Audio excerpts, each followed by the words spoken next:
Bad idea. Terrible. Rosalind Davis kicked herself inside for attending the speed dating event that called itself Mature Mingles. She'd had no idea when she'd signed up that mature actually meant looking for a caregiver with benefits, or a spouse who would become a caregiver.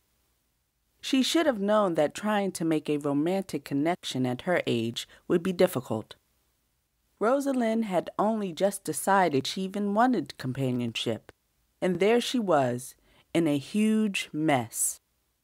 Her lips were exhausted from the effort she had to put into the tight, polite smile.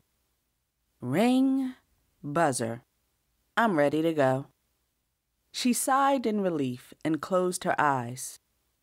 Only one more to go. She should have indicated that she was interested in meeting females too.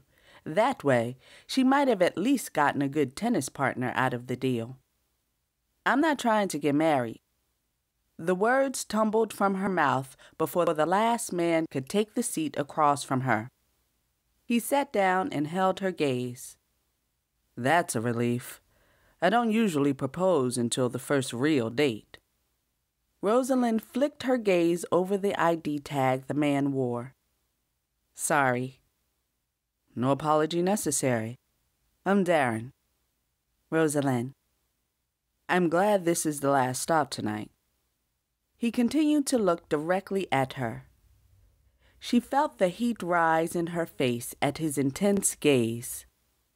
Me too. I'm glad for your beautiful mouth. Excuse me? Rosalind straightened in her chair and glared. She would get a bold pervert for the last contact of the night. I only meant that if you had to paste that little fake smile on one more time, your lips might crack and fall off. The indignant anger leapt out of her, and Rosalind laughed. The first genuine chuckle she'd admitted that evening. A case. Thank you. You're right. He shrugged. It would be such a shame to lose it. You might need your mouth later on, to eat or laugh or something. She confirmed his observation with another giggle.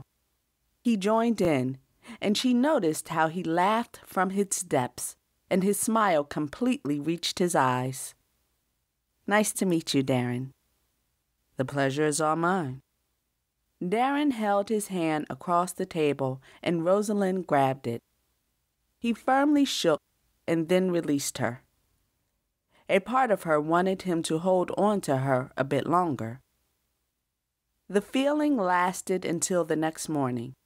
Before Rosalind could begin her workday from her home office, an email from the dating service chimed in. Darren was also interested in a date with her. The previous evening, the prospect had filled Rosalind with anticipation. Now all she felt was anxiety. I'm not contacting him. She dared her computer to answer her back, and she began work. Her stomach growled. Maybe I'll just see what he has in mind. She sent a quick note to the messaging service. I'd like to use my salvaged mouth to eat a great meal. You game? Before she could talk herself out of sending the bold, flirty note, she pressed the send button.